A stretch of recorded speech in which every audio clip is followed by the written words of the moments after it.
ইরানের ক্ষেপণাস্ত্র থেকে ইসরায়েলকে রক্ষা করার জন্য ১২ দিনে অত্যাধুনিক থার্ড প্রতিরক্ষা ব্যবস্থার মজুদের ১৫ থেকে ২০% ইন্টারসেপ্টর ব্যবহার করেছে যুক্তরাষ্ট্র। এর মূল্য $৮০০ মিলিয়ন বেশি। আমেরিকার সবচেয়ে উন্নত ক্ষেপণাস্ত্র বিরোধী ব্যবস্থাগুলোর মধ্যে অন্যতম এই প্রতিরক্ষা ব্যবস্থা। শনিবার বিভিন্ন প্রতিরক্ষা সংবাদ মাধ্যম নিউজ উইক ম্যাগাজিন সহ পশ্চিমা সংবাদ মাধ্যমের বরাতে এই তথ্য জানিয়েছে প্রেস টিভি।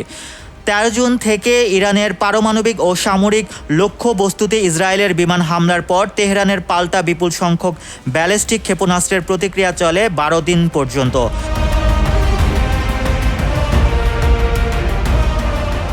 ট্রু প্রমিস ৩ অভিযানের অংশ হিসেবে প্রতিশোধমূলক ইরানের ক্ষেপণাস্ত্র হামলা ইসরায়েলের বিভিন্ন গুরুত্বপূর্ণ এলাকায় লক্ষ্য করে চালানো হয়। এর মধ্যে অন্তর্ভুক্ত ছিল দখলদার শাসক গোষ্ঠীর অর্থনৈতিক কেন্দ্র হাইফা ও বেরোশেভা। হাইফায় রয়েছে দেশটির সবচেয়ে গুরুত্বপূর্ণ গভীর নৌবন্দর এবং বেরোশেভা আধুনিক উন্নয়ন ও প্রযুক্তি কেন্দ্র হিসেবে পরিচিত।